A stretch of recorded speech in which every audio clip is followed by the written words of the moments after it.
Em primeiro lugar, sejam bem-vindos a mais uma sessão dedicada à Covid-19, organizada pelo Fórum Saúde para o Século XXI. E aproveito também para desejar um bom ano a todos e vamos esperar que este ano, pelo menos em termos de saúde, seja melhor que o ano que findou. Eu tinha uma pequena apresentação para fazer uma introdução, mas tive aqui um problema técnico e não vai ser possível passá-la. E, portanto, eu gostaria então de começar por apresentar os nossos convidados de hoje. Portanto, nós contamos com Leila Salles, que é professora da Escola Superior de Saúde da Cruz Vermelha, Ricardo Mexia, médico de saúde pública e presidente da Associação Nacional dos Médicos de Saúde Pública, Paulo Teixeira, que é diretor da Pfizer em Portugal, e como é habitual também contamos com o comentário de António Tavares, provedor da Santa Casa da Misericórdia do Porto, e de Adalberto Campos Fernandes, ex-ministro da Saúde e professor na Escola Nacional de Saúde Pública. Como todos nós sabemos, no dia 27 de dezembro, portanto, iniciámos o plano de vacinação, aliás, com grande pompa e circunstância, e passados 8 dias, ou seja, no dia 3 de janeiro, já haviam sido administradas 32 mil doses. Portanto, isto num site internacional que vai fazendo uma contabilização das vacinas que vão sendo administradas. Portanto, isto quer dizer que ao dia 3 de janeiro, 16 mil pessoas já tinham recebido a primeira das 2 doses de vacinas que é o tratamento completo. Portanto, fazendo uma conta muito simples, foi uma coisa que eu fui fazendo, ou seja, uma conta simples, aliás, recorrendo à famosa regra 3 simples, a conclusão que eu cheguei foi que a este ritmo, não é, de vacinação, nós iríamos precisar mais de um ano, iria demorar mais de um ano, só para vacinar as 950 mil pessoas que estão previstas vacinar na primeira fase do plano. E, portanto, a pergunta que me ficou foi se este plano é um plano realista e se é um plano execuível. Porque muitas vezes no papel quase todos os planos, ou eu diria mesmo todos os planos são bons e todos os planos são execuíveis, o problema é quando passamos do plano à prática. E também gostaria de deixar aqui uma outra pergunta no ar, principalmente se calhar até para a segunda parte deste debate, é também saber se este plano realmente protege efetivamente as pessoas que têm maior risco de morrer. Portanto, estas são 2 perguntas que eu deixaria no ar e, dando início, portanto, à primeira parte do debate, eu passaria a palavra à professora Leila Salles e até gostaria de saber, na sua opinião, relativamente a este plano de vacinação, quais os comentários que este plano lhe merecem e se tem dúvidas ou algumas preocupações relativamente ao mesmo. Olá, boa noite a todos. Obrigado, Pedro. Queria agradecer ao Fórum de Saúde por este convite e dizer que já estávamos com saudades após este interregno. É sempre bom, às quintas-feiras, termos realmente este momento de partilha entre todos. Cumprimento todos os presentes e os colegas também que vão falar. É uma honra estar convosco e realmente, fazendo aqui mote ao tema do debate, é um desafio realmente também comentar e falar sobre este plano que se prevê sobre a vacinação Covid. Relativamente à questão que o Pedro colocou e sobre a qual eu tenho refletido desde que este plano foi publicado, o plano penso que está bem conseguido no sentido em que realmente aquilo que está descrito faz sentido e podemos até pensar que poderá ser execuível. Contudo, efetivamente, temos que ter presentes que vão surgir diversos desafios ao longo do percurso. Existem dificuldades que nós todos conhecemos e, portanto, poderemos correr o risco deste plano não ser execuível se não calcularmos a priori algumas dessas situações que poderão ser de maior complexidade e não reforçarmos algumas áreas que penso que, na minha opinião, são áreas que me preocupam neste momento, que podem de alguma forma vir a interferir na viabilização deste plano como ele está concebido. Tomava aqui a liberdade de só, em termos de ponto de introdução, pegar aqui em 3 aspectos que eu acho que são essenciais para começar esta análise. Como nós já percebemos, portanto, este plano está assente e estruturado maioritariamente no Serviço Nacional de Saúde. e acho que isso deve ser reforçado no sentido em que nós temos todo o conhecimento que temos realmente um dos melhores serviços nacionais de saúde em todo o mundo e, portanto, merece a nossa confiança e reconhecermos realmente que pode ter a capacidade de resposta na vacinação, como tem tido até agora e como tem tido noutras áreas de resposta também a esta pandemia, apesar de sabermos que existem fragilidades que têm que ser tidas em consideração e reforçadas. Por outro lado, em Portugal nós temos um dos melhores programas nacionais de vacinação, que também nos orgulha e nos deve orgulhar a todos, desde 1965, com uma elevada taxa de cobertura vacinal e também com uma elevadíssima, mais de 95%, de taxa de confiança dos cidadãos no nosso plano de vacinação, o que, desde logo, é um indicador também positivo do sucesso que pode vir a ter este programa de vacinação Covid.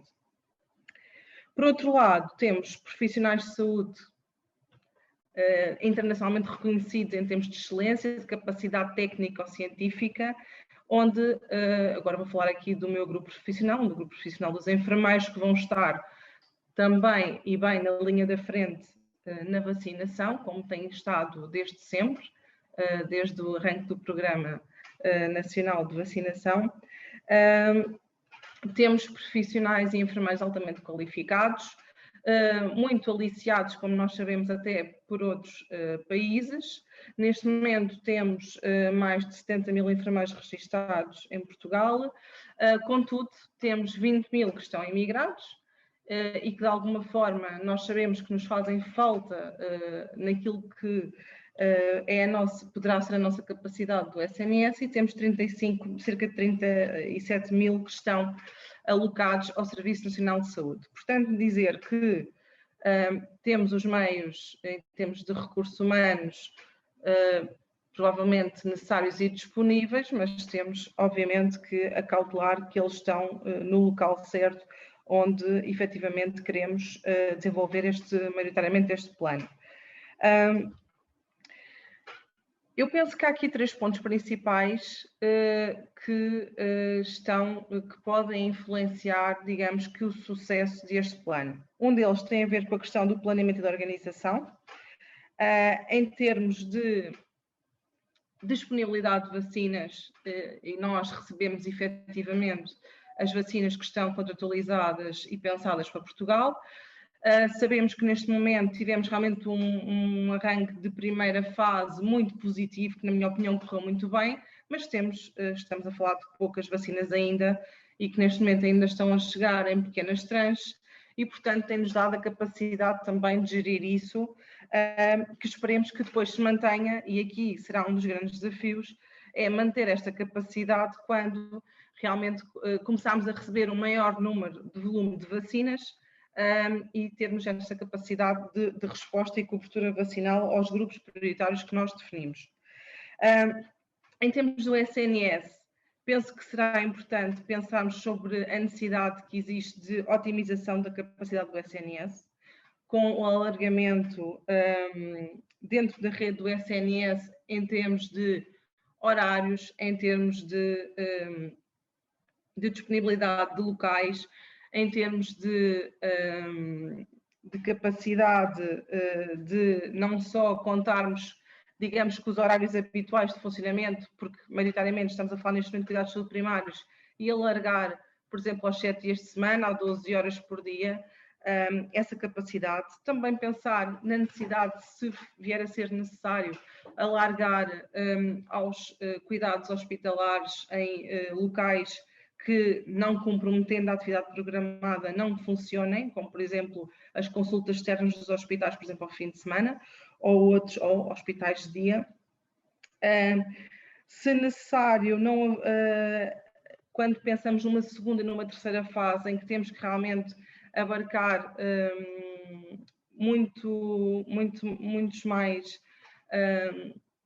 muitas mais pessoas para vacinação, pensar numa estratégia que já está a ser utilizada em outros países, como, por exemplo, os centros de vacinação Covid, portanto, centralizados que podem e devem estar na dependência em articulação do SNS e até dos cuidados de saúde primários, com os meios técnicos e os equipamentos adequados para garantir uma vacinação segura e eficaz, e os recursos humanos, neste caso enfermeiros e equipas de emergência treinadas, para, se necessário, também intervirem numa situação de alguma potencial reação adversa, que nós sabemos que neste momento, pelos dados que temos internacionais e daquilo que está nos papers publicados, as reações adversas severas são uma minoria.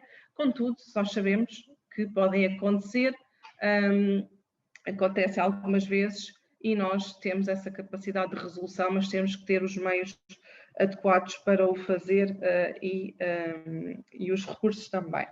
Depois, em termos de outro ponto principal, tem a ver com a questão dos recursos humanos, que estes recursos humanos, maioritariamente estamos a falar dos enfermeiros para a vacinação, que eu penso e bem que no plano vem isso reforçado, e que são o grupo profissional com as competências necessárias para o fazer.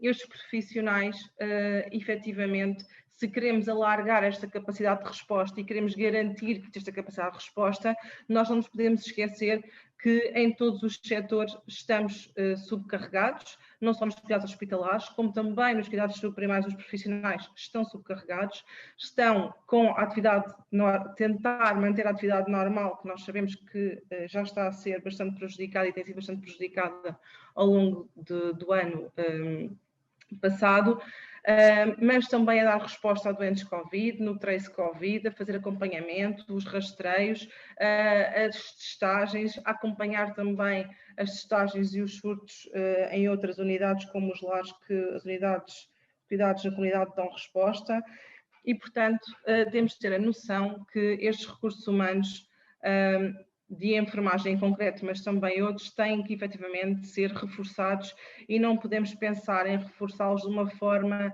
digamos que temporária ou precária, porque não vamos conseguir, provavelmente, numa situação destas, de crise, conseguir ter profissionais disponíveis para garantir este reforço, não é? Portanto, temos que pensar sobre isso, até porque estes recursos fazem falta, e também já era algo que estava identificado anteriormente. E, portanto, as pessoas necessitam de receber a vacina desde que a tenhamos cá disponível. Portanto, não podemos correr o risco de ter as vacinas disponíveis, ter os grupos prioritários identificados e depois não ter capacidade de resposta em termos de vacinação e acompanhamento dessas pessoas. Depois, por outro lado, a questão da cooperação e interligação deve ser muito importante entre a indústria, que eu penso que tem acontecido neste momento, e também as equipas interdisciplinares. Neste momento há uma questão que se tem levantado, que, como nós sabemos, neste momento estamos a trabalhar com a vacina da Pfizer, que é a única que ainda está neste momento disponível em Portugal. Rapidamente havemos de ter também a da Moderna, mas esta em concreto, apesar de nós sabermos que o que vinha descrito inicialmente era que tínhamos para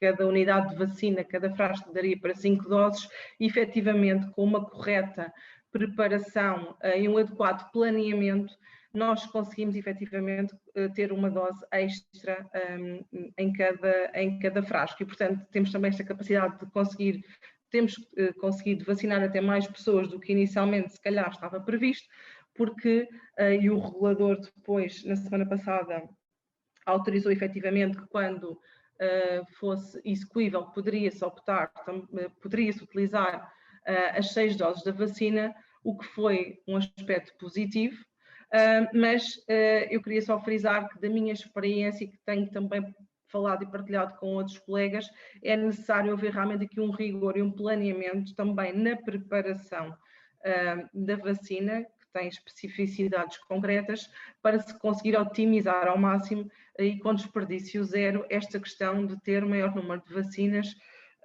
por cada frasco. Depois, outra questão que eu penso também que tem que estar assegurada e pode levantar aqui algumas questões, tem a ver com os sistemas de informação e de registro. Nós temos o sistema vacinas para registro, que é um sistema que até tem sido alvo de reconhecimento externo por ser bastante bom. Contudo, não nos podemos esquecer que os nossos sistemas de informação que nós temos disponíveis, por vezes também têm falhas, e isso tem que estar pensado e tem que haver efetivamente um reforço desse sistema de registro para que não ocorra realmente aqui entropias ao sistema e que depois os profissionais não fiquem sejam confrontados com o facto de não conseguirem registar porque o sistema vai abaixo ou porque não está a conseguir digamos que acumular esta procura de registros. E, portanto, acima de tudo, acho que estes, para mim, são os pontos principais que requerem análise. Em termos de desafios ou aspectos que eu acho que poderão vir a ser problemáticos, a questão da população, a vacinação da população dos lares, como é que efetivamente vai ser feita esta identificação de acordo com os critérios que estão definidos, esta avaliação antes do momento da vacinação em termos de critérios de risco e que têm que ser acautelados de sensibilidade à vacina, de situações de risco para reações adversas, como é que efetivamente as equipas dos cuidados de saúde primários vão ter os recursos para se deslocarem a estes locais e os meios técnicos para depois não só realizarem a vacinação, como também o registro desta vacinação e também a monitorização destes doentes após o momento de vacinação.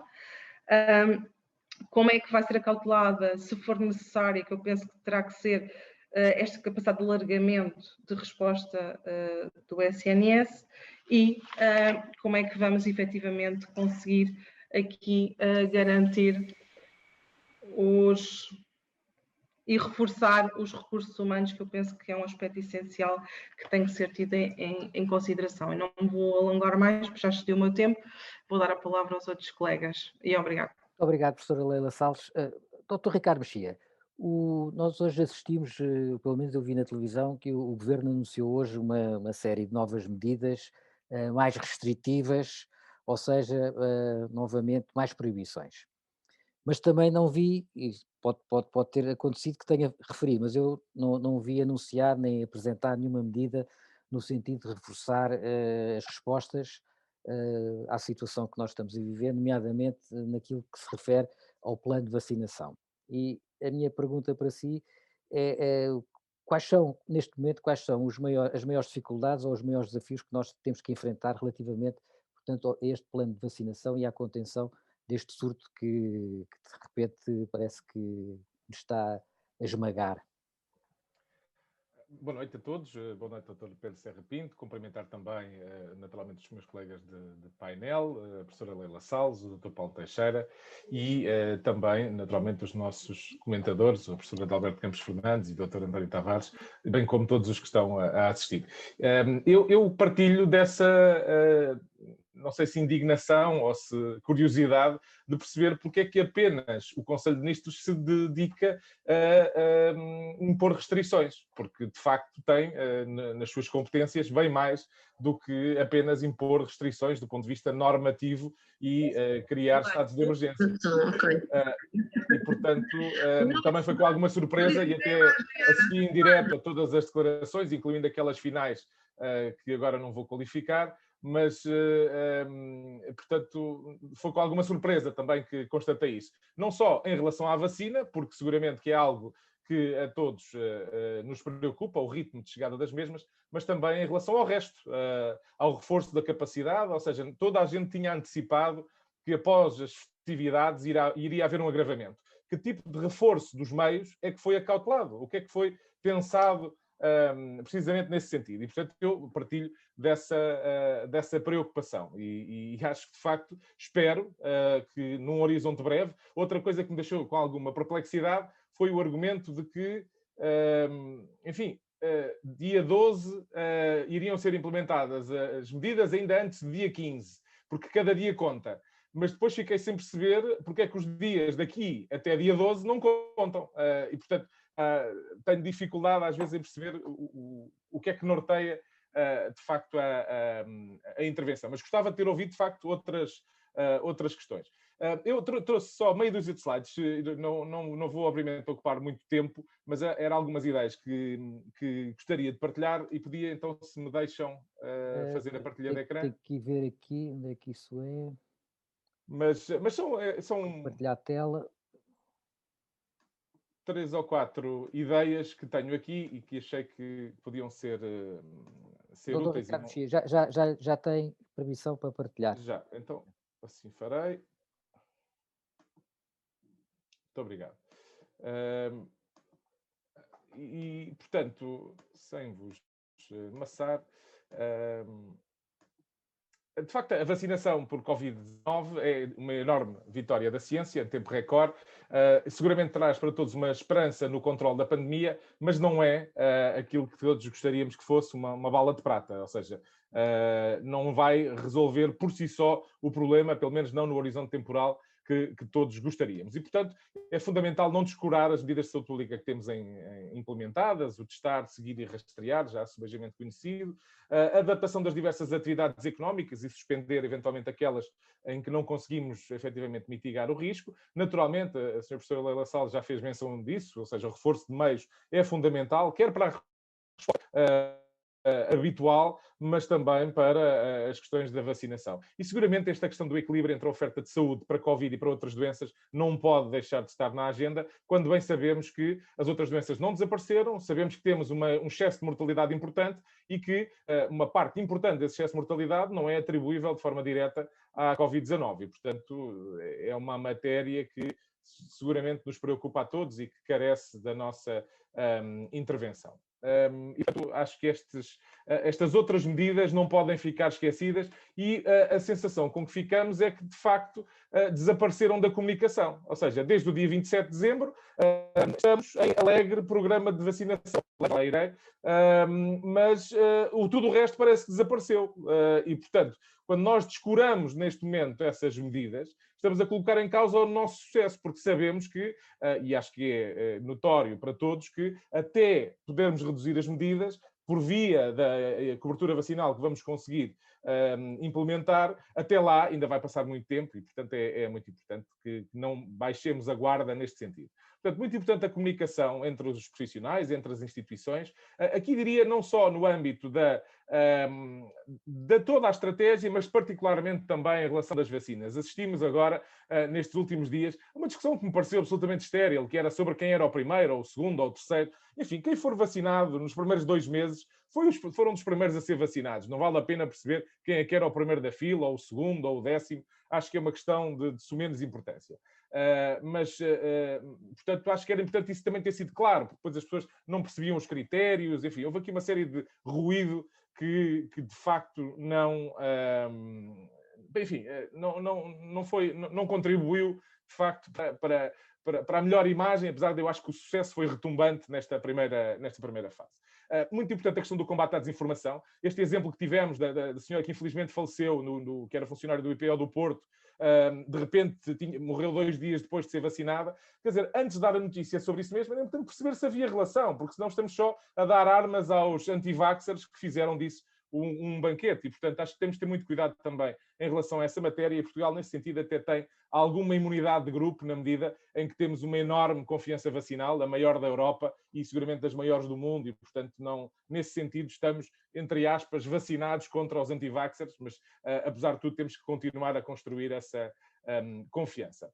Muito importante a questão do planeamento, a professora Leila Salles também já fez alusão. Há pouco o professor Adalberto falava da questão o Bernardo, que falava de termos sido alunos. Faço aqui também uma memória em relação aos professores de planeamento, porque é difícil perceber porque é que é um plano de vacinação, na medida em que até o próprio Programa Nacional de Vacinação é um programa. E, portanto, fica por perceber porque é que é um plano e não um programa. Mas, enfim, é um detalhe, mas era só dar nota disso mesmo. Seguramente que temos que ser mais proativos em relação a esta matéria e não apenas reagir. Isto é verdade em relação à resposta, mas é também verdade em relação à vacina. Antecipar as necessidades e os problemas e portanto, haverá seguramente aqui diversos aspectos que vão complicar, já vou abordar brevemente os aspectos logísticos, mas de facto é uma operação logística tremenda e portanto tem que ser planeada com antecipação e portanto essa implementação também demora e seguramente que a questão da avaliação, como em qualquer processo de planeamento, também irá ser importante. Eu não vou falar das questões do desenvolvimento da vacina, eu penso que o Dr. Paulo Teixeira provavelmente terá muito mais pergaminhos nesse sentido, e também em relação à questão da produção, mas era aqui apenas para sinalizar que um dos fatores-chave de todo o processo é o ritmo de chegada das vacinas, porque se enfim, apelando aqui também à cultura musical de todos, nós só dançamos em função do ritmo, e portanto, se o ritmo é baixo, nós também não podemos inventar as vacinas sem prejuízo de termos, de alguma forma, aumentado o número de doses disponíveis, fruto do tal aproveitamento da 6ª dose em cada unidade, não é? E, portanto, eu acho que esta questão do ritmo é central e, portanto, temos que ter isso em conta em relação a tudo o resto. O armazenamento pode ter maior ou menor complexidade. Sabemos que a vacina da Pfizer tem características muito específicas em relação a esta matéria, portanto, com a conservação a temperaturas negativas muito baixas. A questão da distribuição é sempre uma discussão que podemos ter. Utilizar a rede de SNS em exclusivo também, quer para a distribuição, quer para a administração. Enfim, eu diria que com o número de vacinas que nós temos, estarmos a expandir a rede é aumentar complexidade de forma desnecessária. E, portanto, ou nós, de facto, vamos ter um volume de chegada mais elevado, ou então não vale a pena aumentar a entropia no sistema, criando outros pontos de distribuição ou de administração das vacinas, porque na prática iríamos ter um desfazamento enorme entre a capacidade de administrar e aquilo que seriam as vacinas disponíveis, e portanto seria até frustrante e desperdício de recursos criar essas unidades. Mas enfim, seguramente se o ritmo aumentar de forma relevante, eu penso que envolver as farmácias, criar centros dedicados para a vacinação, seguramente pode e deve estar em cima da mesa. A questão do registro é muito importante, também já foi falada aqui a questão do sistema de informação, porque efetivamente nós temos que ter aqui, se em circuito normal a questão da farmacovigilância é central, neste aspecto em concreto e no momento em que estamos, isso é absolutamente essencial. E, portanto, eu acredito que teremos que ter um sistema muito ágil de identificação de problemas. A questão da vacina, naturalmente, tem vantagens do ponto de vista da proteção individual e isso acontece num horizonte temporal mais curto, ou seja, sabemos que tipicamente ao fim de 5 semanas, 6 semanas, atingimos a capacidade, após a administração da primeira dose e com a segunda dose, atingimos a nossa capacidade de proteção individual mais significativa. Mas aquilo que penso que nos preocupa mais é a questão da proteção coletiva. E a priorização de quem é vacinado primeiro, diria, pode obedecer a estes 3 critérios. Quem são os mais vulneráveis, quem são os mais expostos e quem são os maiores transmissores. Porque do ponto de vista coletivo, provavelmente há de ser de uma mistura ou de uma escolha em relação a esta matéria que nós poderemos obter os melhores resultados. Em Portugal, como é sabido, começámos pelos mais expostos, portanto, os profissionais de saúde, e, efetivamente, também, sejamos claros, face ao diminuto número de vacinas que tínhamos nos dias 27, 28 e 29, provavelmente não haveria outra hipótese que não fosse esta, era um universo muito mais reduzido, estávamos, entre aspas, a jogar em casa, os profissionais de saúde já estão habituados aos circuitos, estão concentrados nas unidades, portanto, era uma escolha fácil e era bom dar um pontapé de saída com o pé direito. Mas seguramente que o nosso objetivo é atingir a tal imunidade de grupo. E aqui temos muitas dúvidas, não é? Porque não sabemos bem como é que isso se vai atingir. Eu trouxe 3 slides sobre esta questão, muito brevemente, como é que funciona a imunidade de grupo, ou seja, nós, num cenário em que toda a gente é suscetível, quando temos casos de doença, a doença tende a disseminar-se por todos os indivíduos. Quando temos já alguns vacinados, o que acontece é que esses, naturalmente, ou tendencialmente, não adoecem. Sabemos que a efetividade da vacina não é total, mas tenderá a ser elevada, mas depois há já alguns que acabam por ficar protegidos porque, de alguma forma, não contactam com outros indivíduos doentes. E quando atingimos, de facto, um número elevado de pessoas vacinadas, o que nós constatamos é que mesmo indivíduos que não estão vacinados acabam por ser protegidos. E, portanto, este é que é o tal efeito da imunidade de grupo, porque os indivíduos imunizados formam uma espécie de barreira em torno daqueles que não são vacinados. E isto é particularmente importante para aqueles que não se podem vacinar e que, como sabemos, não são muito frequentes, mas são um grupo particularmente vulnerável. Qual é que é então o limiar? O cálculo do limiar, ou seja, qual é a proporção de pessoas que têm que estar imunizada, e quando eu digo imunizada, são não só aqueles que adquiriram imunidade pela via vacinal, mas também aqueles que adquiriram, no caso, por exemplo, de Covid, pela via natural, pela via da infecção. Portanto, é esta a fórmula para o calcular. E este R é o R0, portanto, o número reprodutivo, e que, no caso concreto das populações, sabemos que o RT, ou seja, aquele que se verifica de facto na comunidade, no contexto real, é aquele que mais nos interessa. Trago aqui um exemplo, ou seja, imaginemos que temos uma doença com um R0 de 4, ou seja, cada indivíduo infecta, em média, 4 pessoas, portanto, 4 numa primeira geração, 16 numa segunda geração. Se nós tivermos um cenário em que temos 3/4, portanto 75% das pessoas imunizadas, este indivíduo vai apenas infectar 1. E depois, se tivermos essa proporção na população, tendencialmente, este indivíduo, numa segunda geração, também apenas vai infectar uma pessoa. E, portanto, nós passamos com 75% de vacinação, de cobertura vacinal, de um R0 de 4 para um R, ou se quisermos um RT de 1, que é seguramente mais fácil de gerir e que nos permite intervir de outras maneiras para controlar o problema. Trago-vos aqui alguns exemplos de limiares de cobertura vacinal para obtermos imunidade de grupo e, tal como foi descrito, ou seja, doenças com R0 mais baixos têm limiares mais baixos, doenças com transmissibilidade maior têm também limiares maiores. Em relação à Covid, não sabemos bem, fala-se em 70%, mas verdadeiramente ainda não temos nenhuma experiência real de que seja esse o valor. Há, inclusivamente, quem defende, a professora Gabriela Gomes era uma das maiores defensoras deste conceito, que como a distribuição na população não é exatamente igual, fruto desta heterogeneidade, nós podemos atingir a imunidade de grupo com valores bastante mais baixos. E ela chegou a apontar valores dos 15%, 20%. Hoje já temos populações com taxas de infecção superiores a estas e, ainda assim, não foi possível identificar uma quebra muito robusta, portanto, imunidade de grupo nessas comunidades e, portanto, talvez esta teoria possa carecer de validação. Mesmo a terminar, dificuldades em relação a esta matéria. As bolsas de não vacinados, isto é genérico em relação à imunidade de grupo, nós estamos ainda muito longe de chegar a esta questão das bolsas de não vacinados, portanto nem sequer se coloca ainda no que diz respeito à Covid.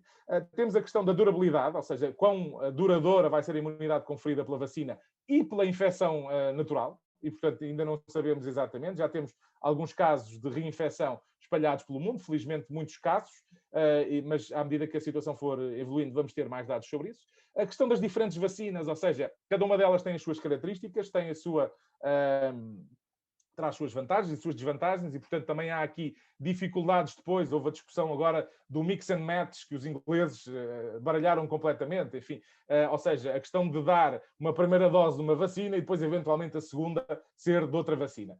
Enfim, atendendo a que as vacinas não têm exatamente o mesmo modelo de funcionamento, é um bocadinho arriscado estar a apostar num cenário deste género. Mas, enfim, o tempo o dirá e eu penso que, entretanto, a situação também provavelmente ficará também resolvida, no sentido de isto não acontecer, mas pronto, é uma discussão que também ocorreu e terminar dizendo que as vacinas, infelizmente, também às vezes são vítimas do seu próprio sucesso. Ou seja, nós acabamos por não valorizar as vacinas porque acabamos por conseguir reduzir de forma importante a carga de doença que elas significam.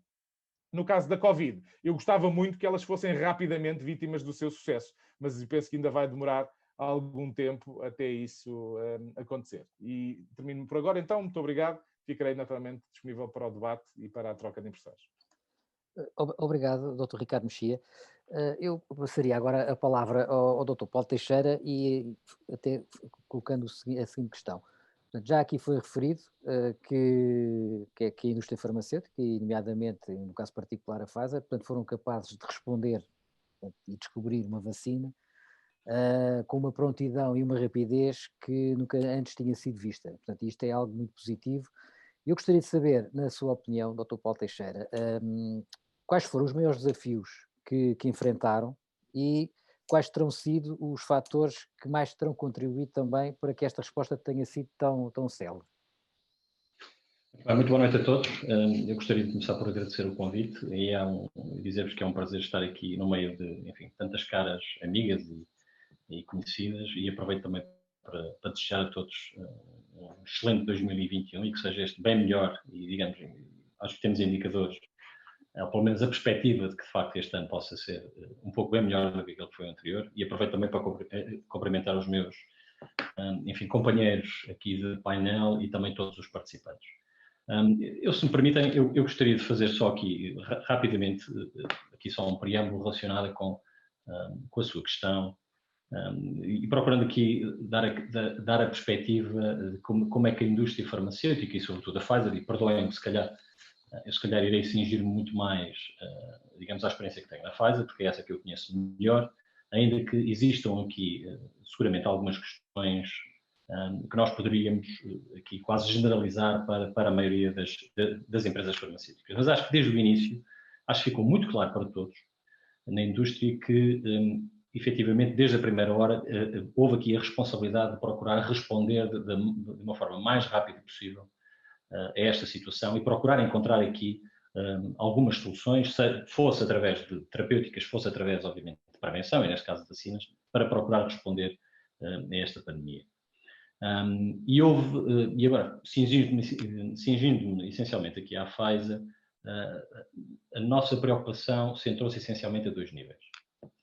Por um lado, garantir a continuidade do fornecimento e manter toda a cadeia logística de produção de tudo que eram medicamentos e vacinas que existiam, digamos, dentro daquilo que é, digamos, os nossos produtos atuais, porque obviamente tínhamos noção de que, por um lado, obviamente haveria muito mais coisas para além da Covid-19, mas por outro lado tínhamos noção de que haveria um conjunto de produtos que necessariamente haveria a necessidade de, enfim, de que a procura iria sobretudo aumentar, e portanto isso levou a uma redefinição e um redesenho de toda a cadeia logística, de quer de fabrico, quer de produção, no sentido de permitir que efetivamente se pudesse, enfim, abastecer, neste caso todos os mercados, e de facto que não existissem rupturas de medicamentos que são verdadeiramente essenciais no combate a esta pandemia. E a outra grande preocupação foi, de facto, usar tudo aquilo que era os recursos, nomeadamente em termos de investigação e desenvolvimento, na tentativa de encontrar, de facto, aqui uma resposta, quer por via de um tratamento ou de uma prevenção. Portanto, este preâmbulo, eu diria que isto, de uma forma geral, a maioria das empresas procuraram focar-se, obviamente, dentro deste âmbito. No que diz respeito, essencialmente, aqui à resposta a nível da vacina, eu gostaria aqui de centrar ou de fazer comentários aqui a três níveis. Por um lado, falando um bocadinho numa perspectiva, se quisermos, pré-aprovação, ou seja, tudo aquilo que foi o processo de desenvolvimento que veio e que chegou, de facto, a esta aprovação desta vacina no dia 21 de dezembro, portanto, foram praticamente 10 meses. Uma outra realidade que é a realidade atual, o presente, em que os grandes desafios estão muito mais ligados com a questão, que já aqui foi inclusive identificado, que é a questão da produção, do fabrico, da distribuição e da própria vacinação. E gostaria de terminar com um apontamento relacionado com aquilo que é o futuro, ou seja, que tipo de aprendizagem é que nós podemos tirar, quer numa perspectiva da indústria, quer também numa perspectiva, pelo menos no meu entendimento, se calhar das próprias autoridades. E, de facto, aquilo que nós temos vindo a assistir, como sabem, esta vacina, em particular, a que neste momento está disponível, não é? E de facto temos a grande expectativa que muitas outras virão e que irão ajudar seguramente aqui a mais facilmente nós conseguirmos vacinar o maior número de pessoas. Esta resulta de uma parceria com uma outra empresa, que é a BioNTech, e permitam-me dizer que, ainda que esta vacina derive de uma plataforma que é completamente inovadora, que é o RNA mensageiro, isto não foi algo que surgiu apenas nestes últimos 10 meses. A própria BioNTech é uma empresa, apesar de não ser conhecida, ou pelo menos não era conhecida até então, ou muito pouco conhecida, de facto há 10 anos que já estava a investigar e que já tinha alguma experiência relacionada precisamente com estas plataformas a nível do RNA mensageiro. E a própria Pfizer já tinha uma relação de 2 anos na tentativa de encontrar aqui uma vacina mais relacionada aqui para a gripe comum. E aqui juntou-se também com a Pfizer, que tem de facto uma vasta experiência de mais de 138 anos na investigação e no desenvolvimento de vacinas, juntamente com toda a sua experiência a nível regulamentar e com toda a sua capacidade de logística, de distribuição e de produção de vacinas. E, de facto, eu diria que este casamento, felizmente, acabou por resultar em conseguirmos, de uma forma muito rápida e sem precedentes, conseguirmos, de facto, atingir aqui os bons resultados de conseguir trazer uma vacina para o mercado. E, de facto, o que é que temos assistido de uma forma geral? De facto, houve uma alocação de recursos, seja humanos e também financeiros, sem precedentes. E aqui houve, de facto, empresas que, de facto, conseguiram garantir algum financiamento estatal, outras que não o fizeram, como por exemplo, o caso da Pfizer.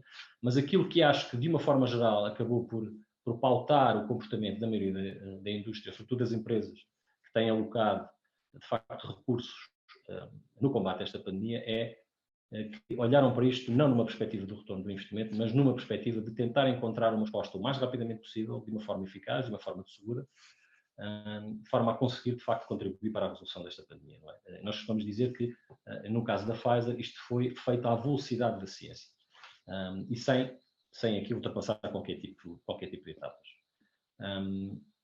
Os próprios ensaios clínicos foi um desafio, mas, ao mesmo tempo, eu diria que isto acabou ou vai acabar também por permitir que existam alterações no próprio processo de desenvolvimento clínico. Por exemplo, no caso específico desta vacina, os ensaios clínicos que foram desenvolvidos, eles próprios foram através de um processo adaptativo, coisa que na altura ou até aqui ainda não tinham sido feito, com a partilha de dados em tempo real, o que permitiu também aqui uma colaboração muito estreita com as autoridades regulamentares, e isso fez com que efetivamente os tempos também acabassem por ficar muito mais reduzidos. E tudo isto foi feito também com a máxima transparência. No sentido de nós, inclusive, divulgámos o protocolo dos próprios ensaios clínicos, havia uma divulgação constante e permanente de tudo que era a evolução de como é que estavam a decorrer os ensaios clínicos, e isso também acaba por, enfim, pelo menos na nossa perspectiva, trazer confiança de que efetivamente não houve aqui, não se saltou etapas e que todos os procedimentos de segurança e de qualidade e de eficácia estavam verdadeiramente atingidos. E, por outro lado, houve aqui uma alocação também em termos de exclusividade a nível de produção e de fábricas. No caso da Pfizer e da BioNTech, desde o início, muito antes, quando ainda estávamos na fase 1 e 2, que a companhia dedicou 3 fábricas nos Estados Unidos, uma fábrica na Bélgica, que é uma das maiores fábricas até de produção de vacinas, e inclusive a BioNTech também tinha a sua própria alocação em termos de capacidade produtiva de 2 fábricas na Alemanha, que estariam, na eventualidade desta vacina ter sucesso, como felizmente veio-se a comprovar, que iriam estar 100% dedicadas à produção de vacinas.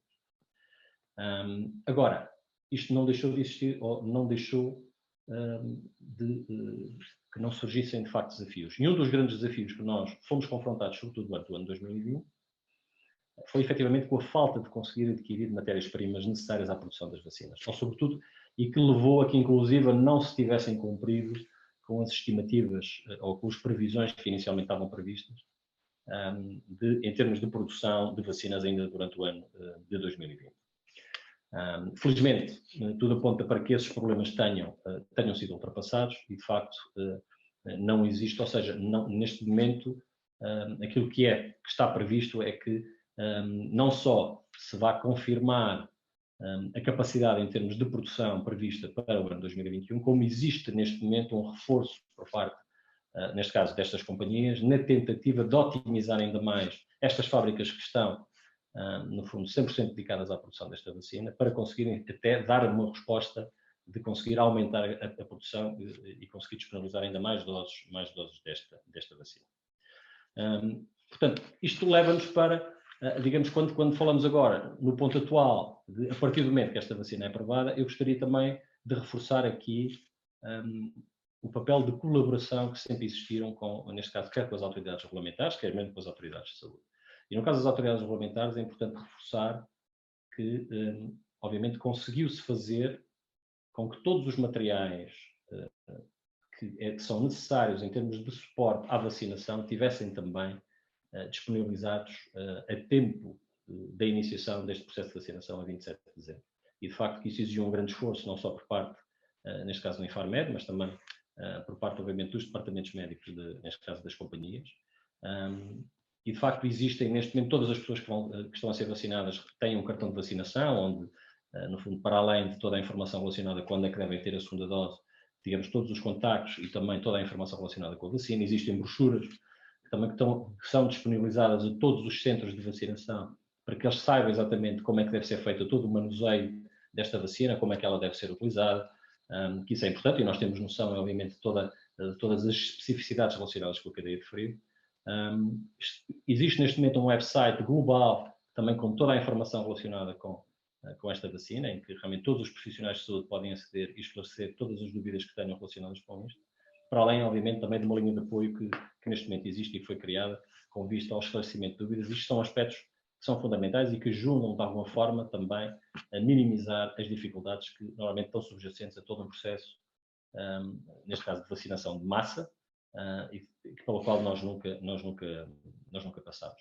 Agora, obviamente que o grande desafio que se coloca neste momento tem a ver com, de facto, conseguir produzir vacinas em quantidade suficiente, de forma a conseguir, obviamente, garantir que a maioria da população está, de facto, vacinada até atingirmos a tal imunidade de grupo. Sabemos e temos perfeita noção de que sozinhos não o conseguimos fazer, portanto, é manifestamente impossível, não temos capacidade, isso é reconhecido.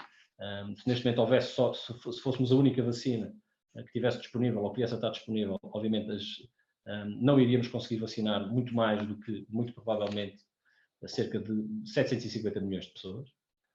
E, portanto, são boas notícias o facto de virem novas vacinas que irão permitir, sem dúvida alguma, agilizar todo este processo, torná-lo, se por um lado mais complexo, tendo em consideração, enfim, o programa de vacinação que nós temos em vigor, mas ao mesmo tempo vai, sem dúvida alguma, a cadência de entrega de vacinas vai também ser muito maior e isso vai permitir com que, efetivamente, também se possa passar para outros níveis em termos de vacinação. Relativamente às especificidades da cadeia de frio, importa aqui só salientar que tudo tem sido feito na tentativa também de minimizar tudo aquilo que são os desafios relacionados com isto. Todas as vacinas, como sabem, são disponibilizadas por via de umas caixas térmicas que foram desenvolvidas. Estas caixas térmicas que têm controle de temperatura, uma monitorização do GPS para se saber exatamente onde é que estão em cada momento, permitem a conservação destas vacinas até 30 dias, sendo elas posteriormente podendo serem guardadas a nível de não frigorífico. E isso, enfim, apesar de acrescentar sempre alguma complexidade, no fundo torna mais fácil todo este processo, e o que é certo é que atualmente são vários os milhões de pessoas que têm sido vacinadas em dezenas e dezenas de países e felizmente a informação que nós temos é que todo o processo relacionado com esta vacinação tem decorrido sem precalços e não tem sido um entrave efetivamente para a vacinação relacionada com esta vacina. De realçar também toda a formação que tem sido dada, e aqui em parceria quer com o Infarmed, quer com a própria Direção-Geral de Saúde, no sentido de, junto de quem são os responsáveis por todos esses, pelos hospitais, pelos centros de vacinação, que tenham a formação necessária também para que possam prestar a todos os enfermeiros e a todas as pessoas que irão, realmente, e todos os profissionais de saúde que irão estar também necessariamente envolvidos em todo este processo de vacinação. Olhando um pouco aquilo que é a perspectiva futura, e aqui numa lógica de que tipo de aprendizagem é que nós podemos tirar de tudo aquilo que tem conseguido, e quer numa perspectiva da indústria e também numa perspectiva, se quisermos, também das próprias autoridades. Eu diria que nós podemos estar aqui perante um novo paradigma, em termos daquilo que é o processo de desenvolvimento clínico. Não vou dizer, e acho que ninguém, enfim, se atreverá a dizer que a partir de agora será expectável de que todo o processo de desenvolvimento de um medicamento ou de uma vacina possa ser feito num ano. Mas eu diria que, obviamente, acreditamos que muito provavelmente o desenvolvimento futuro de medicamentos e de vacinas não vão levar o tempo que levavam anteriormente, entre os 10 e 15 anos. Há, de facto, aqui várias lições que nós tiramos. O advento também, sem precedentes aqui, em termos do digital, ajuda sem dúvida alguma a agilização em termos dos processos de tomada de decisão, até por parte das autoridades. A partilha de dados em tempo real, sem dúvida alguma, que isso ajudou. Este novo paradigma em termos dos próprios ensaios clínicos, em que permite uma maior diversidade na sua participação, nas próprias taxas de recrutamento, fazendo com que reflitam cada vez mais aquilo que é a realidade de cada um dos países, sem dúvida alguma também são muito importantes, porque acabam por, se calhar, dar resultados muito mais fidedignos daquilo que é a realidade de cada país, ou pelo menos da realidade das populações que efetivamente irão participar nos ensaios clínicos. Isso, sem dúvida alguma, será algo que irá permitir, no fundo, dar mais resultados com maior confiança de tudo aquilo que tem a ver com os ensaios clínicos. E, por outro lado, vai permitir também expandir tudo aquilo que são estes bons exemplos para outras áreas terapêuticas. E eu diria que se há algo que nós podemos aqui tirar de positivo de toda esta situação e toda esta pandemia, é que, efetivamente, o ano de 2020 foi, sem dúvida alguma, apesar de tudo, o ano da ciência, e isto vai permitir um avanço em todo o processo de desenvolvimento clínico, em termos de aceleração, em termos de inovação, que sem dúvida alguma todos nós iremos beneficiar. E nesse aspecto, se há algo positivo nós podemos tirar, é sem dúvida isso. Agora, vão continuar a existir desafios. No caso concreto aqui da vacinação, prende-se aqui essencialmente com toda esta agilização de toda a cadeia de produção, mas que aquilo que se tem vindo a demonstrar é que este é um desafio que está à altura, obviamente, por parte da indústria. E eram estes os comentários que eu tinha para fazer. Muito obrigado e estarei disponível naturalmente para questões que possam vir a ser colocadas. Muito obrigado, Dr. Paulo Teixeira. Eu pedia então agora um breve comentário ao professor Adalberto e depois ao Dr. António Tavares, para depois podermos abrir o debate à audiência. Professor Adalberto. Eu serei muito breve, porque hoje nós temos um recorde de assistência. Temos. Andreia. Portanto, estamos claramente a competir com o debate do Ventura com a Marisa, em audiência, temos muita gente connosco. Mas gostava de cumprimentar todos os intervenientes e, naturalmente, felicitá-los pela qualidade das apresentações, o que não nos surpreendeu, não é? Vindo quem vem. E apenas deixar aqui para depois um debate, eu gostaria que o debate fosse partilhado e vivo, algumas reflexões.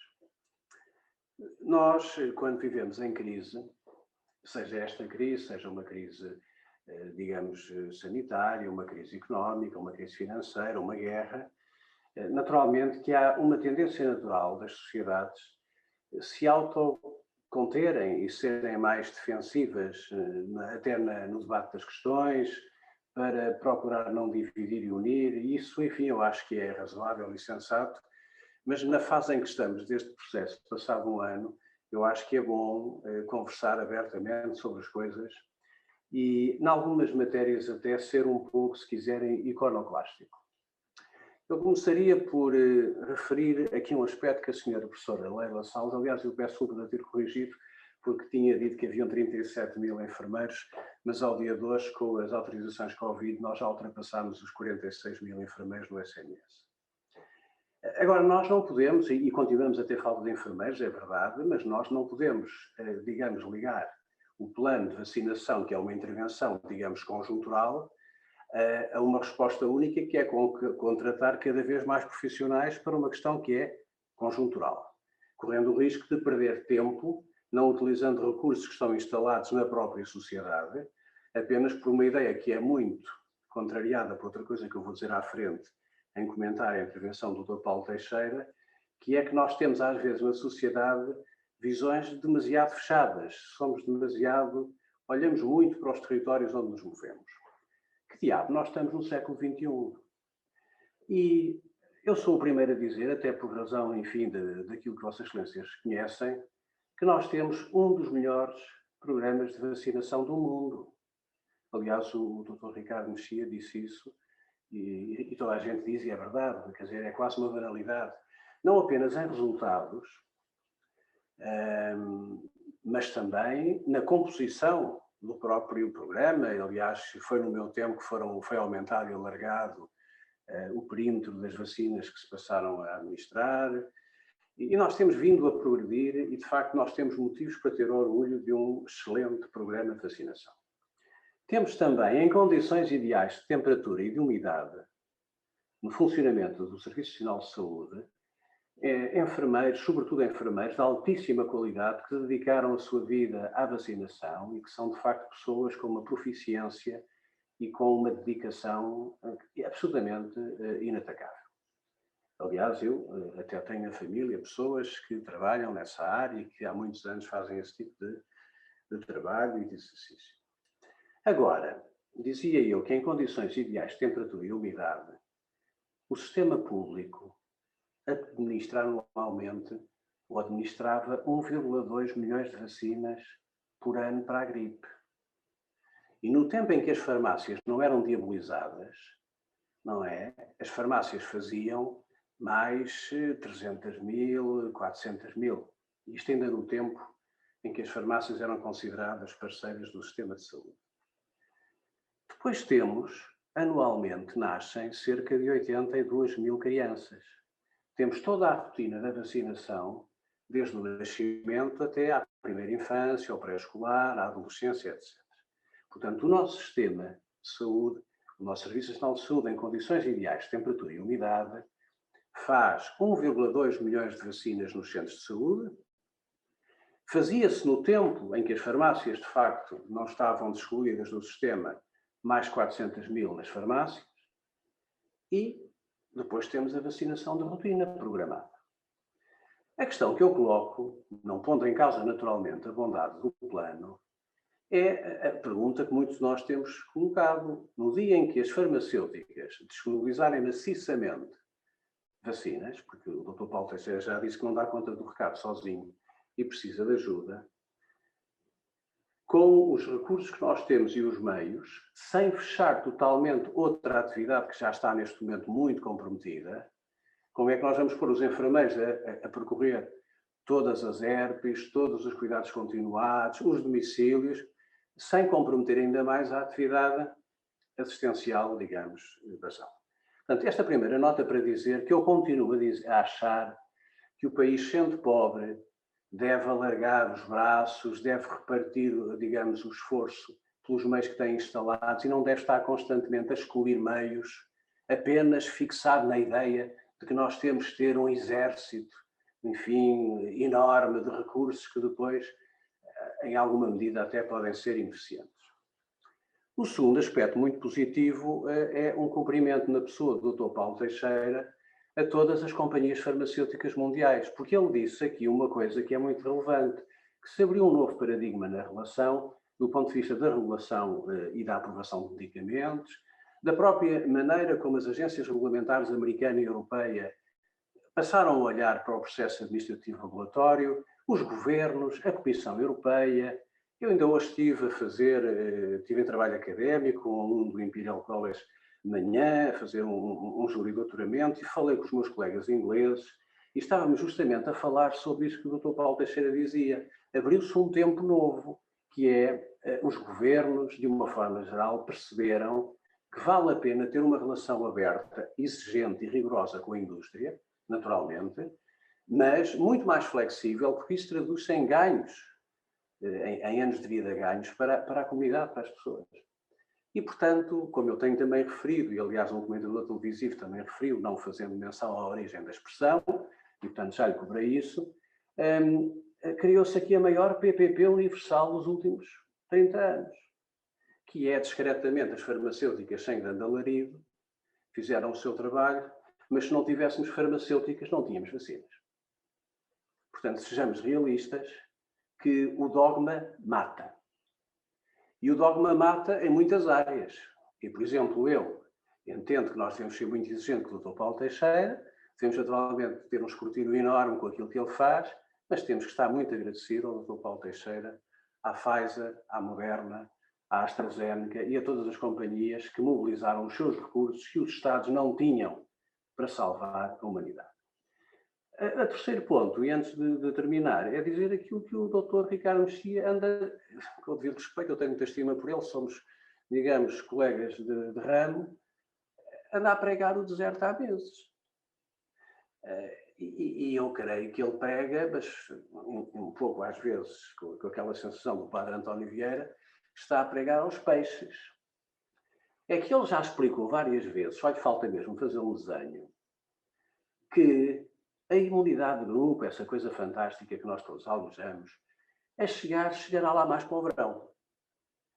Isto é uma realidade que é incomensurável, não é verdade? E, por outro lado, nós temos que viver até ao verão com esta situação que estamos agora a ter pela frente, muito difícil, e temos que nos organizar de uma forma solidária e responsável. Mas não querendo responder às perguntas que as pessoas fazem, porque nós temos que conviver bem com as perguntas incómodas, até com as críticas. Quer dizer, é impossível nós não convivermos bem com as críticas. E eu pus até aqui no chat uma questão que era. Então, a questão da idade não merece discussão? A questão da prioridade da idade não merece discussão? Bem, o coordenador do Gabinete de Crise da Ordem dos Médicos terá dito ou escrito que se nós tivéssemos começado pelos mais velhos, não é? Salvávamos uma vida em 8. Desta forma, salvamos uma vida em 100. Não vale a pena discutir isto, não vale a pena, não estamos com isto a fazer nenhuma crítica destrutiva, nem a pôr em causa a bondade de nenhum plano. Estamos a discutir, é por isso que este fórum hoje tem tanta gente, e felicito a doutora André e o doutor Pedro, porque nós estamos a discutir coisas concretas. As pessoas que morrem são as pessoas idosas. Certo? Portanto, essa questão vale a pena ser discutida e não numa ótica, digamos, corporativa. Quando eu digo que, e aliás o Sérgio Branco fez aqui um comentário que eu subscrevo, nós ainda temos falta de enfermeiros. Começou em 2015 a reposição que tem vindo a ser feita devagar, enfim, um pouco acelerada agora pela crise da Covid, mas nós continuamos a ter ainda alguma falta de enfermeiros que valorizaria o sistema do ponto de vista da resposta assistencial, digamos, de rotina, de base, tornaria o sistema muito mais seguro. Mais enfermeiros significa mais segurança, significa mais humanização dos serviços e significa para o Estado que paga menos custo. Portanto, eu isolo a questão da visão estratégica sobre os enfermeiros da questão conjuntural da vacina. E eu queria que isso não ficasse, digamos, mal percebido. Portanto, só para concluir, isto não é uma questão, neste momento, o plano de vacinação, a vacinação e a resposta à Covid, não é uma questão dos farmacêuticos, estou a ver aqui a doutora Emma Paulino, não é uma questão dos enfermeiros, não é uma questão dos médicos, é uma questão do país. E não chego ao ponto de dizer para nós replicarmos o modelo de Israel, porque nós nunca seríamos capazes de fazer aquilo que Israel está a fazer, mas eu chamo a atenção para um risco que existe, que vale a pena ser trabalhado, que é quando começarem a chegar muitos caminhões, nós vamos ter que responder a uma dificuldade de algo que nunca na vida nós experienciámos, que é fazer mais do que 1,2 milhões de vacinas. E não em tempo prolongado, em 6 meses, porque a vacina da gripe muitas vezes começa em outubro e vai se estendendo às vezes até janeiro, mas de uma forma muito intensa, concentrada, gerindo a ansiedade e protegendo quem mais sofre e quem mais tem risco de morrer, que são as pessoas idosas, vulneráveis e fragilizadas.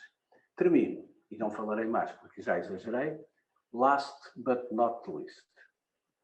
Por favor. Era tão bom que os Estados todos europeus, desde o Atlântico até aos Urais, não fizessem da distribuição de 50 vacinas atos de propaganda, que era um apelo último que eu aqui deixo, no sentido de que a vacina é um assunto demasiado sério para ser, de facto, um exercício de propaganda. Não vejo com muito bons olhos esta questão que a senhora professora Leila Salles referiu e que o Ricardo também, de certa maneira, sufragou, de nós andarmos a rapar os restos do frasquinho da Pfizer. Esta é uma questão que a Pfizer tem que resolver. E eu, sinceramente, não fico nada confortável com esta ideia de que vamos ao restinho das gotas e fazemos mais uma dose. Esta questão remete para uma insegurança, porque, do ponto de vista da prática, é preciso capacidade, e a senhora professora Leila Salles sabe que isso, dar vacinas, não é propriamente uma coisa para ser feita por pessoas inexperientes. E, portanto, eu aqui gostava até de ouvir depois o Dr. Paulo Teixeira sobre o que fazer com isto, com os restinhos, e com o risco de nós estarmos a utilizar, a fazer meias doses, como se fazem noutras áreas. E pronto, muito obrigado, eu já não falarei mais, e gostei muito de vos ouvir, e agora fico aqui ansioso para ouvir as réplicas Obrigado, professor Adalberto. Eu ia pedir um comentário muito rápido ao doutor António Tavares, que é para depois poder abrir o debate. E desde já informo que quem quiser intervir, como é habitual, aquilo que deve fazer é escrever a palavra falar no bate-papo e eu depois darei a palavra em função da ordem de inscrições. Professor António Tavares, doutor António Tavares. Muito obrigado, Pedro. Já agora aproveito para cumprimentar todos presentes e desejar a todos um bom ano. Eu prometo que vou ser rápido, até porque o professor Adalberto fez um comentário muito profundo, mas eu não gostava de deixar de salientar aqui 3 aspectos que me parecem importantes para depois lançar o debate. Aqueles que têm a ver com os desafios e com as dificuldades do próprio processo, e aqui inevitavelmente vamos falar ou chocar mais uma vez com o problema da comunicação e com o problema da logística de suporte a todo este processo, e obviamente que vão abrir aqui as pontes para as expectativas. Nós falámos aqui já de muita coisa, do papel dos profissionais, mas eu gostava de salientar também o papel de muitas pessoas que estão neste momento com uma expectativa muito elevada. Foi vendida que a vacina iria ser a solução de muitas coisas, portanto poderíamos até relaxar um bocadinho o nosso comportamento e a nossa atitude, e hoje, por exemplo, nas ERPs, nas situações de idosos institucionalizados, as famílias estão a fazer muita pressão para saber quando é que as pessoas são vacinadas. E essa é talvez uma das situações que mais confusão tem lançado neste processo, quer através dos responsáveis da operação, quer através dos responsáveis políticos. E penso que merece alguma reflexão máxima nossa aqui, que é também aquelas pessoas que estão com ansiedade e que nem sequer fazem parte ou não têm médico de família e, portanto, não têm centro de saúde e também estão muito preocupadas, e são bastantes. E outra questão que eu gostava de salientar também tem a ver, obviamente, com esta mudança de paradigma que foi aqui muito discutida e muito marcada. Isto é, há aqui uma nova perspectiva de ver toda esta cooperação científica entre os Estados, entre as farmacêuticas e os governos, mas parece-me também que volta a estar aqui pelo meio, como alguém já disse aqui, a questão de vender as ilusões e de vender os sonhos. Efetivamente, talvez tivesse sido melhor, neste processo todo, perceber que isto é um processo longo, maturado, e que vai exigir muito de nós e vai nos exigir, acima de tudo, uma coisa que nos está a faltar, porque já nos está a fadigar, que é a nossa vida e o nosso tempo. Muito obrigado. Obrigado, doutor António Tavares. Eu passava então agora a abrir ao debate a audiência. Eu tenho já 2 pessoas inscritas, que é o doutor Bernardo Gomes e a doutora Maria de Belém. Eu dou a palavra ao doutor Bernardo Gomes. Eu peço que as vossas intervenções não se alonguem muito, que é para termos tempo de, até às 11 horas, ouvirmos mais pessoas. Doutor Bernardo Gomes. Olá, boa noite, obrigado a todos.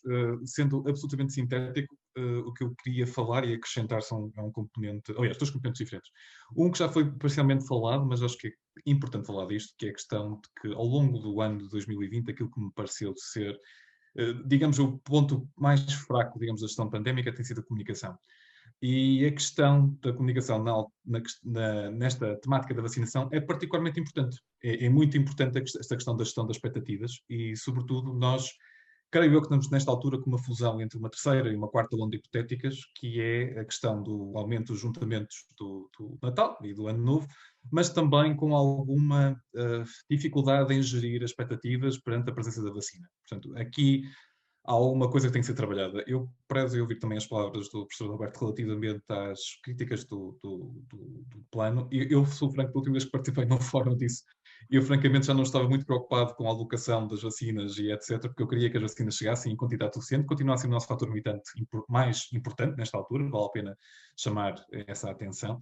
Agora, o que eu queria acrescentar aqui rapidamente é o seguinte, o Ricardo falou da questão da Gabriela Gomes e os trabalhos de heterogeneidade e que acabaram por não ter uma realidade populacional tão marcada quanto isso. Agora, há uma circunstância que recentemente entrou na intervenção pública da intervenção da opção do governo, nomeadamente de levar as vacinas para os lares em zonas mais quentes, da transmissão mais intensa, que eu creio que foi algo que escapou da priorização e deve ser tido em conta, que é a questão de perante a escassez e perante a chegada limitada de vacinas, transportar imediatamente e ter em conta o critério da priorização geográfica, ou seja, o velhinho conceito da Ring Vaccination, ou seja, vacinar à volta das zonas quentes e tentar conter os danos naquela circunstância, é algo que deve ser relembrado, porque é uma coisa que já é velhinha e tem resultado. Qual é o problema desta circunstância? O Ring Vaccination, nestas circunstâncias, oferece-nos, pelo menos, a melhoria dos outcomes nos indivíduos mais vulneráveis, fica por perceber qual é o real impacto na transmissibilidade,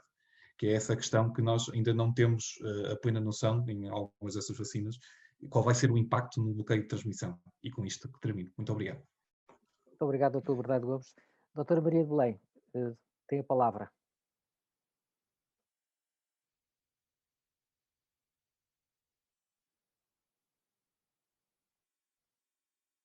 Doutora Maria de Belém.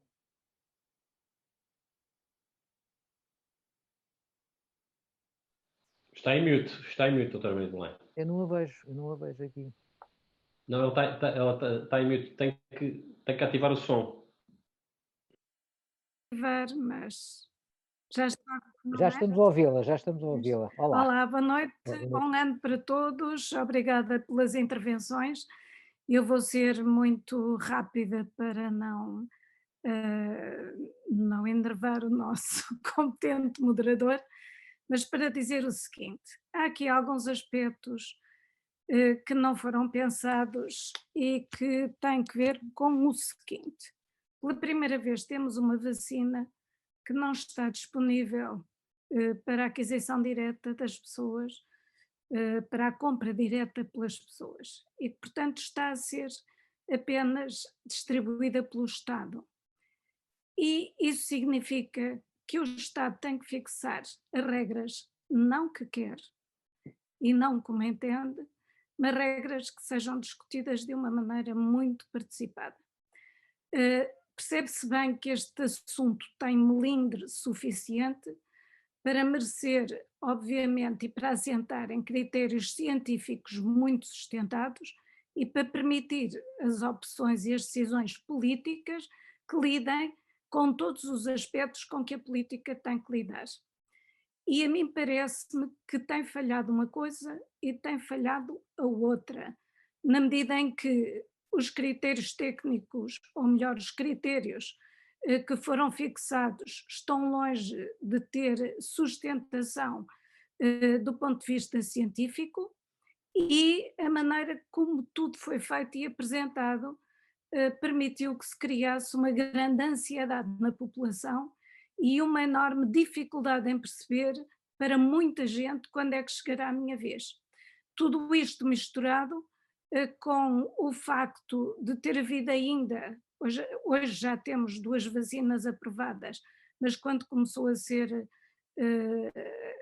feita a primeira vacinação só havia uma, não se sabia quando chegaria a segunda e portanto houve aqui mais uma gestão comunicacional a favor, digamos, de um processo, muito menos a favor daquilo que é gerir as expectativas das pessoas que têm sido muito sacrificadas neste contexto. Tudo isto cruzado com uma informação que se sabe e não se sabe, mas em que o grupo designadamente dos mais velhos anda aterrado na medida em que todos os noticiários começam com as pessoas nos lares a morrerem que nem tortos. E, portanto, se eu quisesse salientar um aspecto que tem que ser rapidamente resolvido, era este.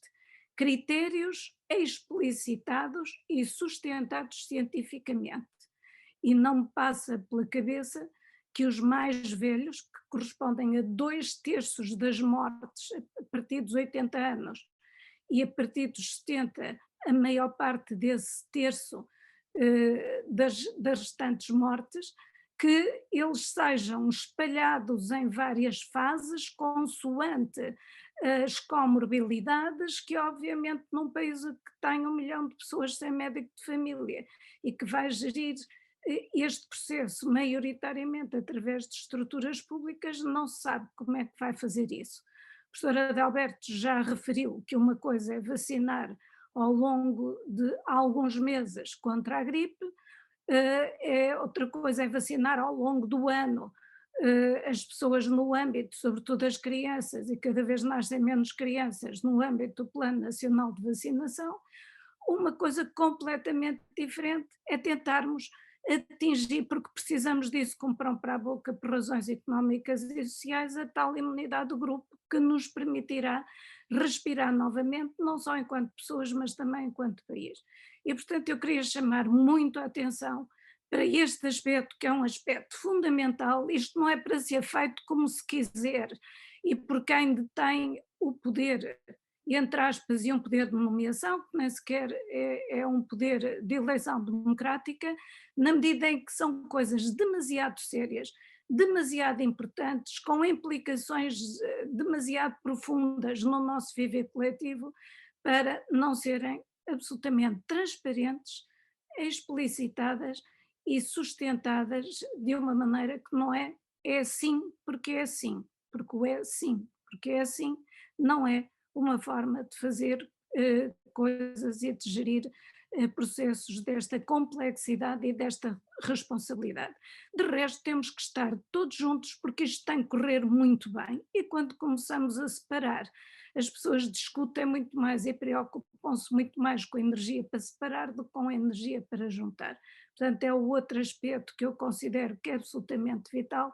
Portanto, vamos olhar para este grande processo de inteligência colaborativa que foi o facto de felizmente estarmos na União Europeia, de termos quem termos à frente da União Europeia, de termos posto de lado os preconceitos do trabalho dos Estados com a indústria farmacêutica, porque uns querem defender as pessoas e os outros querem os seus lucros. Este não é momento para isso, este é momento para darmos todos as mãos e, portanto, temos que estar todos juntos. Se nos começamos a separar, e eu receio muito que isto possa correr muito mal, e eu quero que corra muito bem, porque acho que temos capacidade para o fazer, se nos libertarmos das nossas idiosincrasias e teias de aranha do provincianismo nacional, que já muitos homens, já muitos intelectuais denunciaram de forma brilhante e que temos que conseguir ultrapassar.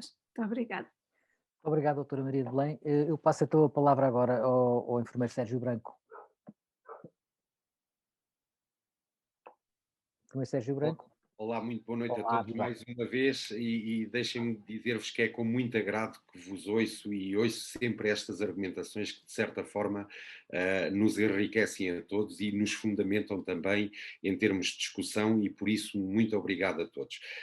Para além daquilo que eu fui dizendo ali no nosso bate-papo, eu tinha uma questão dirigida ao Dr. Paulo, que era para além daquilo que é a consistência dos estudos em termos internos dos testes, etc., que foram sendo feitos, e dadas já os milhões de vacinas que foram administradas, eu gostava de saber se existe já algum feedback em termos de conhecimento relativamente àquilo que é a redução de uma possível criticidade em termos de quadro clínico da própria doença, saber também quais é que são os efeitos secundários mais observados e também tentar perceber quais é que são os efeitos adversos mais observados durante esta administração. Muito obrigado. Muito obrigado. Dr. Paulo Teixeira, quer responder? Não, com prazer.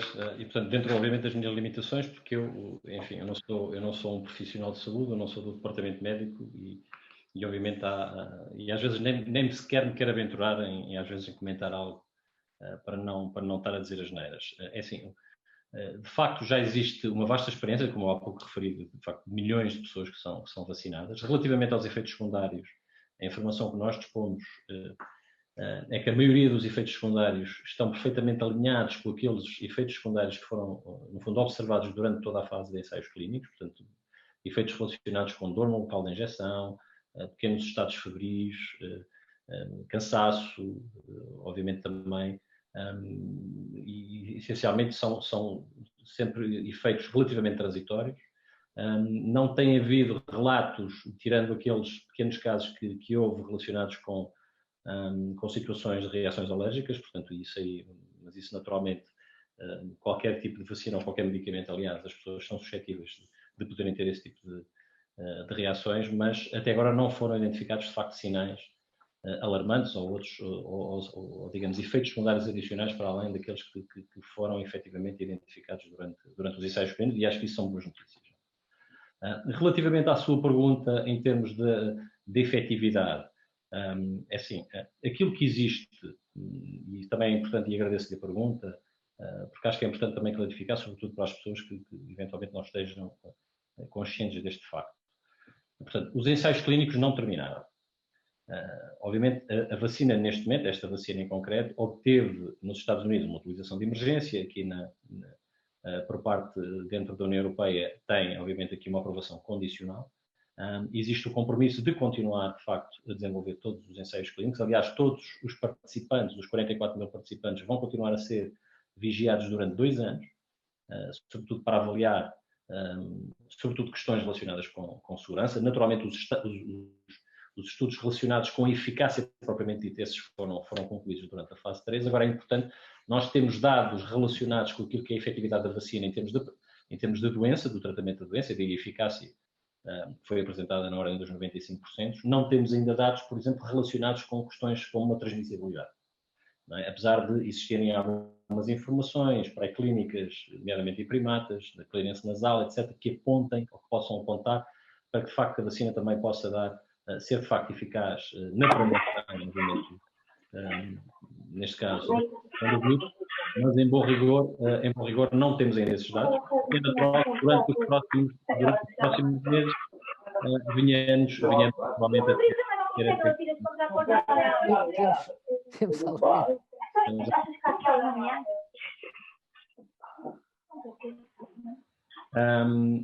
Sr. Vermelho, eu não sei se eu respondi, eu agora aproveitava, e Pedro, se me permitir, procurando também dar e responder quer ao professor Adalberto, quer à professora Leila, a propósito da 6ª dose, e digamos que a minha resposta até está muito mais alinhada com a sua, professora Adalberto.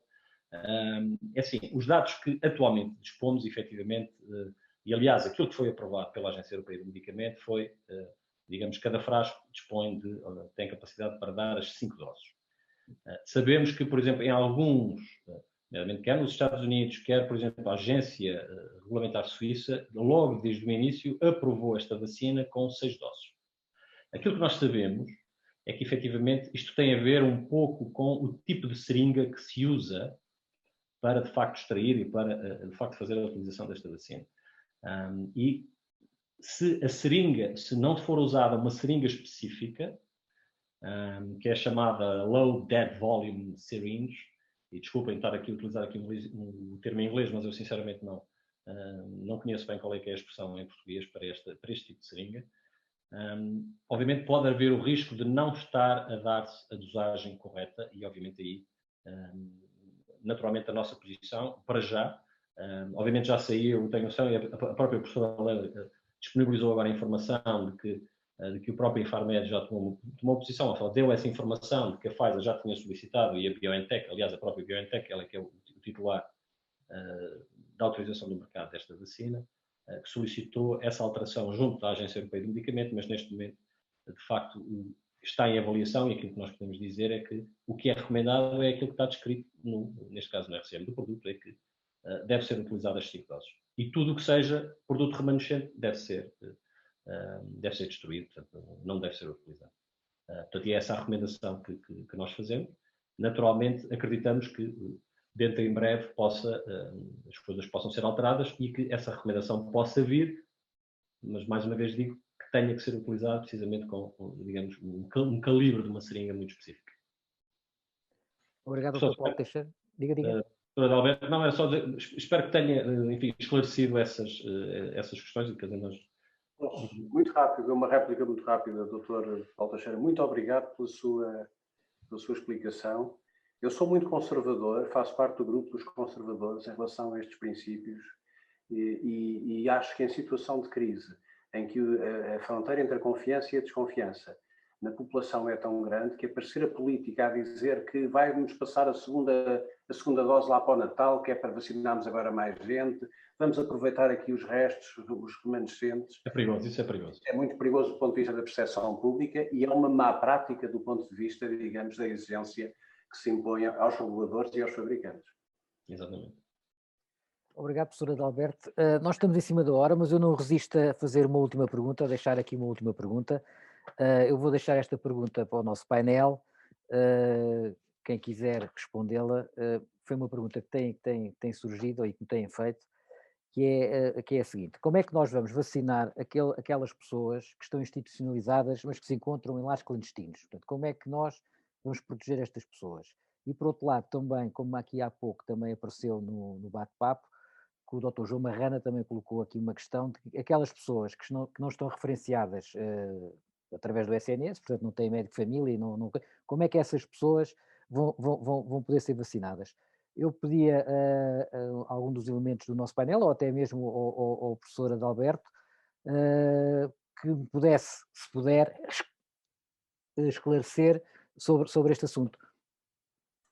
Eu proponho que seja o Bernardo ou o Ricardo. Eu posso, no fim, dizer qualquer coisa, mas o Bernardo e o Ricardo estão no terreno, podem dar a sua visão. Se quiser, eu dou a minha visão do plano mais Dr. Bernardo e Dr. Ricardo, qual dos dois quer responder à pergunta?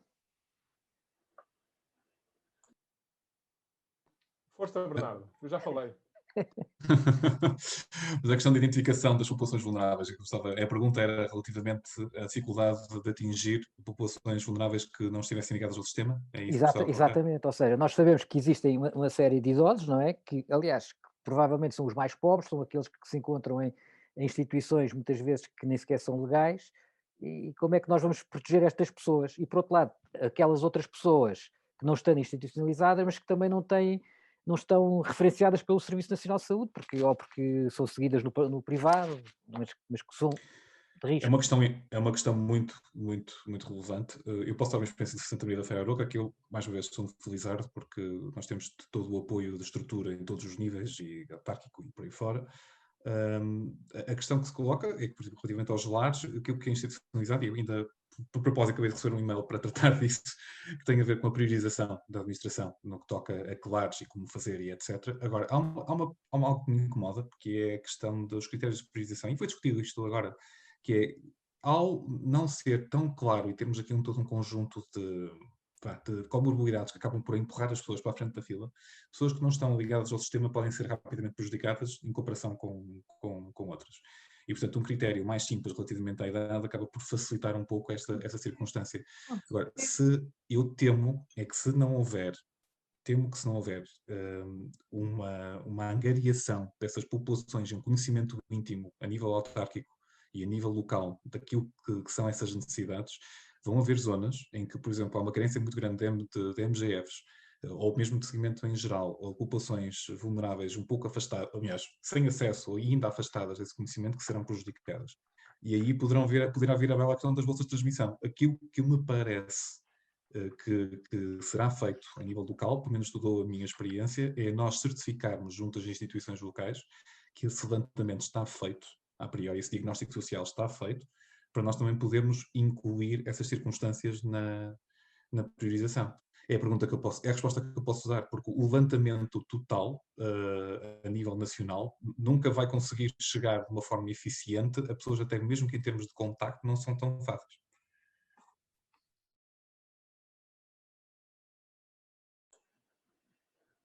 Pedro, está sem ter microfone. Estava com o microfone desligado, peço desculpa. Nós estamos em cima da hora e vamos terminar, não temos aqui mais nenhuma questão.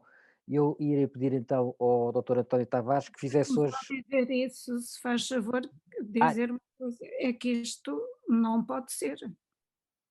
E por isso é que eu disse há pouco que isto é uma questão jurídica muito relevante, porque sendo uma vacina que eu não posso comprar por minha iniciativa e minha vontade, porque o Estado entendeu assumir o papel total na sua aquisição, na sua administração e no seu controle, não pode roubar o direito à minha saúde.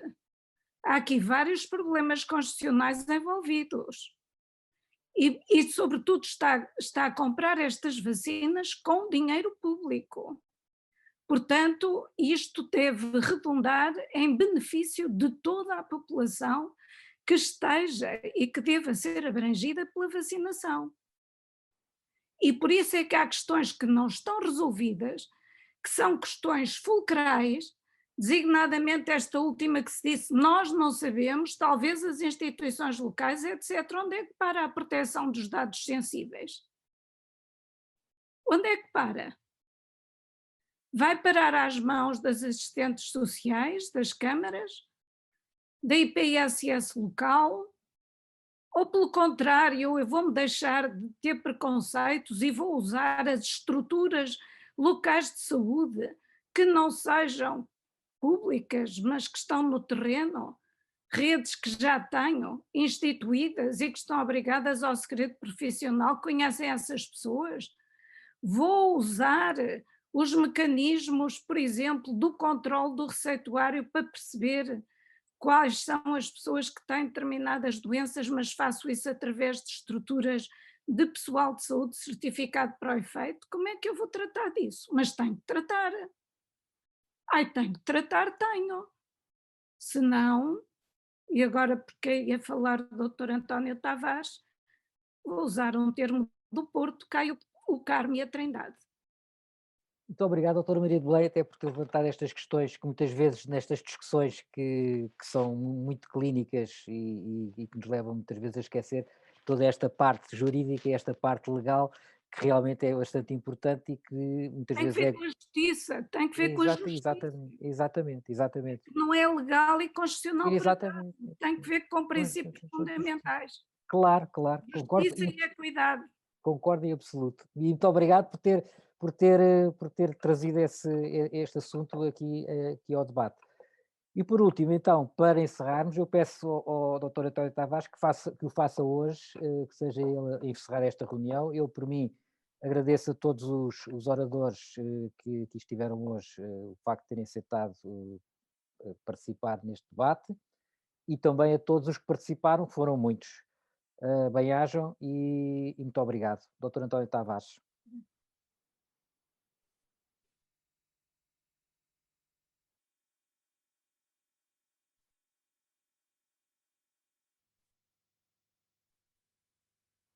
Está sem microfone, doutor António Tavares. Peço desculpa. Estava a dizer que, pegando nas palavras da doutora Maria de Belém, penso que esse é um problema que ela coloca com muita premência e que ao longo dos próximos tempos vamos ter muitas novidades sobre isso, inclusive, nomeadamente, sobre a questão de quem são as primeiras linhas que devem ser vacinadas dentro dos hospitais, e eu sei, porque tenho uma familiar minha que não pertence a nenhuma primeira linha e já foi vacinada.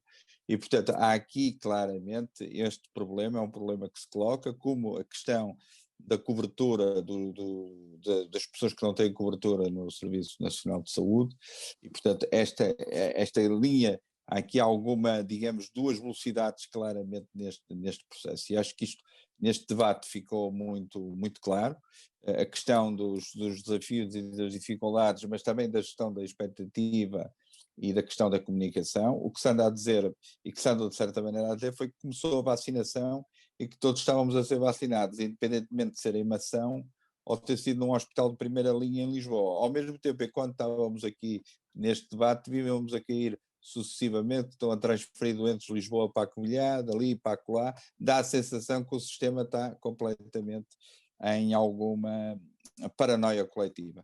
Eu espero que não, acho que este debate foi um debate muito rico nessa matéria, teve participações muito importantes, a questão da cooperação científica foi talvez, esta nova mudança de paradigma foi muito importante, e de certeza absoluta o Fórum Saúde 21 vai continuar atento a estas questões e vai continuar a desenvolver muitos destes debates que são necessários e bem importantes que são. Muito boa noite a todos. Muito obrigado e boa noite, e fica aqui desde já a promessa que nós regressamos daqui a 15 dias com mais um tema relacionado com a Covid. Boa noite a todos, muito obrigado.